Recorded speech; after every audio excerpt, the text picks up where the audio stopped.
কোটি কোটির মালিক বাস করেন বিশ্বের সবচেয়ে বড় প্রাসাদে। সাংবাদিকতাও করছেন বর্তমানে সবচেয়ে সুন্দরী রানী। আম্বানির অ্যান্টিলিয়া যেন তুচ্ছ।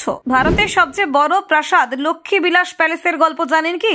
এত হাজার কোটি টাকার প্রাসাদ আম্বানির অ্যান্টিলিয়ার চেয়েও মহার্ঘ গায়কওয়াড়দের বাড়ি। বিশ্বের সবচেয়ে বড় ব্যক্তিগত প্রাসাদ, আর সেটি আছে ভারতেই। রাজা রানীর রাজপ্রাসাদের ইতিহাসের ছোঁয়া মুগ্ধ করবে লক্ষ্মী বিলাস প্যালেস। 170 ঘরের ঐশ্বর্য।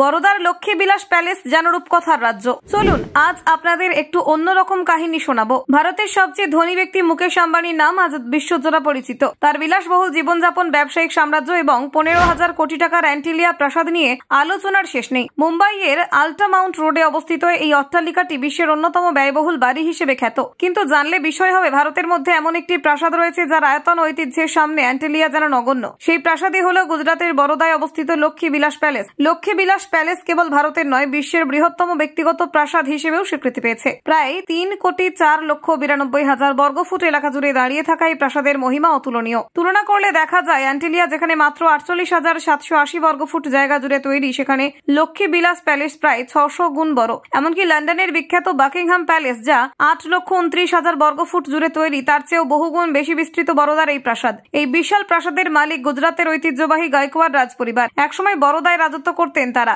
1890 সালে মহারাজা সয়াজিরাও গায়কওয়াড় এই প্রাসাদটি নির্মাণ করেন। তখন এই নির্মাণে খরচ হয়েছিল প্রায় 1,90,00,000 টাকা, যা সেই সময় বিরাট অঙ্ক ছিল। প্রাসাদটির সঙ্গে সংলগ্ন একটি গলফ কোর্স রয়েছে, যা সেই আমলে রাজকীয় বিনোদনের প্রতীক ছিল। বর্তমানে এই প্রাসাদের আনুমানিক মূল্য 24,000 কোটি টাকারও বেশি। গায়কওয়াড় পরিবারের আজও বরোদা এবং আশেপাশের অঞ্চলে গভীর প্রভাব রয়েছে। বর্তমান মালিক সমরজিৎ সিংহ গায়কওয়াড় এবং তার স্ত্রী রাধিকা রাজে গায়কওয়াড় আজও সেই ঐতিহ্য বহন করছেন। মহারানী রাধিকা রাজের জন্ম 1978 সালে 19 জুলাই গুজরাতের ওয়াংকারাডে। যদিও তিনি রাজপরিবারের সন্তান, তার বাবা রঞ্জিত সিংহ ঝালা রাজপাট ছেড়ে IAS অফিসার হন। রাজকীয় ঐতিহ্য ছেড়ে সাধারণ জীবনের পথে তার বাবার পদক্ষেপ ছিল অনন্য।